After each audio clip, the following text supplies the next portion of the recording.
আসসালামু আলাইকুম এভরিওয়ান। আমি মেহেদী হাসান, বর্তমানে পড়াশোনা করছি ইন্টারন্যাশনাল বিজনেস ইকোনমিক্সে ইউনিভার্সিটি অফ সফরন, হাঙ্গেরিতে। বর্তমানে হাঙ্গেরি থেকে আমি রিপ্রেজেন্ট করতেছি এডু অ্যাব্রড কনসালটেন্সি টিমকে।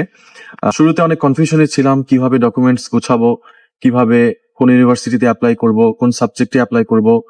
তো এরপরে আমি যোগাযোগ করি এডু অ্যাব্রড কনসালটেন্সির সাথে।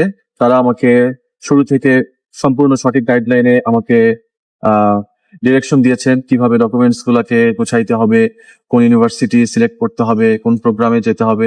ইভেন ভিসা ইন্টারভিউ ট্রেনিং থেকে শুরু করে A to Z সম্পূর্ণ গাইডলাইন তারা আমাকে দিয়েছে। তারা এই সম্পূর্ণ জার্নিতে খুব প্রফেশনালি আমাদের সাথে শুরু থেকেই ছিল। তো আপনারা যারা পরবর্তী ইনটেকে অ্যাপ্লাই করতে চাচ্ছেন, হাঙ্গেরিতে হোক বা ইউরোপের বিভিন্ন দেশে হোক বা অস্ট্রেলিয়া, কানাডা, জার্মানি, যে কোনো দেশে আপনারা যারা অ্যাপ্লাই করতে চান, তারা এডু অ্যাব্রড কনসালটেন্সির সাথে যোগাযোগ করতে পারেন। আশা করি তারা আপনাকে সম্পূর্ণ গাইডলাইন দিবে। আপনাদের জন্য শুভকামনা এবং ধন্যবাদ।